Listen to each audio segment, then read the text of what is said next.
Spare me the lecture. I'm not a good person, nor am I deserving of any sort of forgiveness.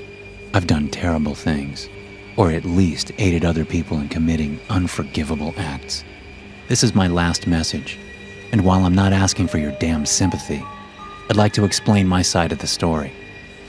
Drugs are You try them out once thinking they'll give you a great deal of fun.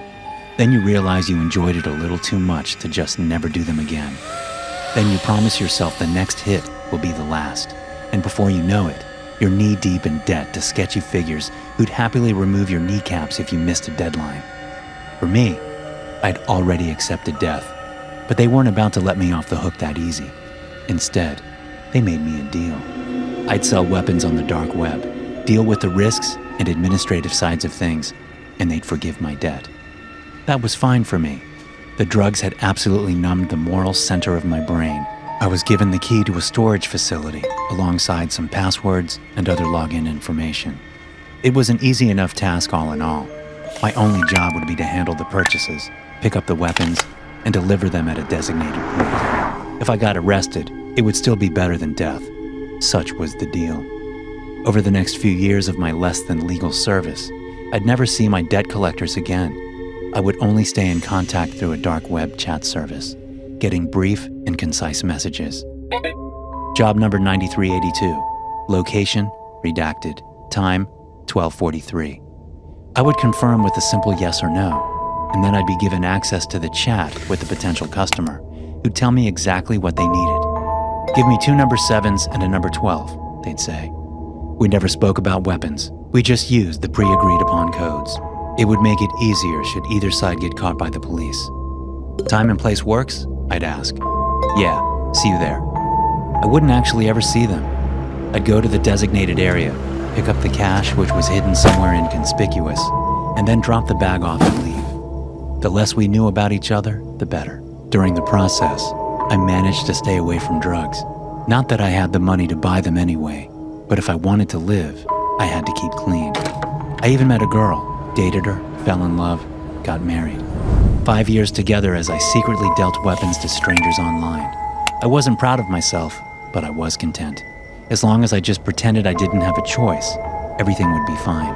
At least, that was until my wife accidentally stumbled upon my secret work computer. I'm not sure how she found it, as I kept it in a locked safe behind a fake wall in the garage. She must have suspected something was up and spied on me. There's really no other reasonable cause of events that could have led her there. It was encrypted, sure. There was no way she could possibly figure out what the laptop was used for, but she could still come up with plenty of horrible scenarios. Cheating, gambling, double life. I wasn't in the clear. There was nothing I could do to protect myself. I couldn't come up with a believable excuse offhand. So she decided to stay at her mother's place until I came clean about whatever I was doing. I decided then and there that I'd quit my job. I'd been on it for years, which meant my debt had been long since paid off. So after getting well into a bottle of whiskey, I decided to open up the computer and remove any sign of my part in the arms dealing. Of course, I could only get rid of my own part, maybe take down something from the site as well as gather information for when I inevitably was going to get arrested. But it was better than the life I was currently living. But as I went to the website, I got a message that strongly deviated from the norm. Please respond, Liam. They'd used my name, something that hadn't ever happened before, nor should it have. What the hell are you doing? Don't use that name, I ordered back at the stranger. Look, I'm trying to help you, but you have to listen. Help me? You assholes got me into this. No, you don't understand. I'm like you, forced to sell weapons and drugs online to function as a scapegoat for the people in charge. But you don't understand. They lied to you. What do you mean? I asked. The buyers aren't random people. They're selling weapons to professionals, bounty hunters, assassins, crime syndicates, he replied. The details worried me, but the fact that slightly worse people had gotten the weapons that I previously expected wasn't much of a concern at that point. So what? Was all I could think to ask. They're organized for f***'s sake. They know everything about us. The fact that everything was done so anonymously wasn't to protect us. It was to protect them. Shit. The customers know who I am? Yes. And they're about to close down shop, which means getting rid of everyone involved. They're coming for you. Words failed me.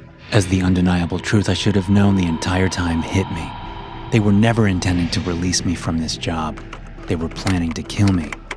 "Why are you telling me this? Why didn't you just run?" I asked. "Because, Liam, it's not fun when the victims don't know they're being hunted." "What? I'll see you soon." I left the computer running and rushed for the garage. I still had a couple of undelivered packages that would contain some weapons. While I wasn't a marksman or anything, I knew how to handle a simple pistol. I grabbed a couple out of the bag alongside an ample amount of ammunition and headed for the basement with my computer and a phone.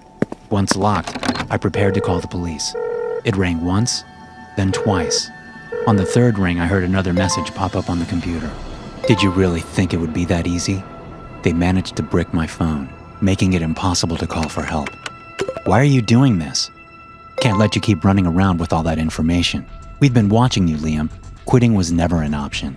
But you had to go on and get clean, find a life, get productive. We always knew it was just a matter of time before you decided you wanted out. But now, it's time to go." I got the weapons ready in my basement, considering whether to barricade myself in or to make a run for it. In the heat of the moment, I went for the latter option. I rushed for the door, leaving the laptop behind, but the door was locked from the outside. They were already in my house and probably knew I was in the basement. Without hesitating, I pulled my gun and fired at the door, desperately trying to hit whoever was on the other side. With that, another message popped up on the computer. "That won't help you, Liam." In the wake of the excessively loud gunshots, a weird hissing sound could be heard, accompanied by an odd smell filling the air. It was gas, heavier than air, filling up the basement from the bottom. "Thank you for your service," was the last message that ever came through. I knew I only had minutes at best, and without a feasible escape, I could do little more than to record the final thoughts I'd ever have on this earth. If you find this message, know that I'm sorry for the pain I've indirectly caused. I wasn't a good person, but hopefully I can do better in death. I've hidden a USB stick with all the information I collected while working for the arms dealers. Find it. Stop them. Good luck. Thanks for watching. Be sure to subscribe and smash that like button to get notified every time I upload a new video.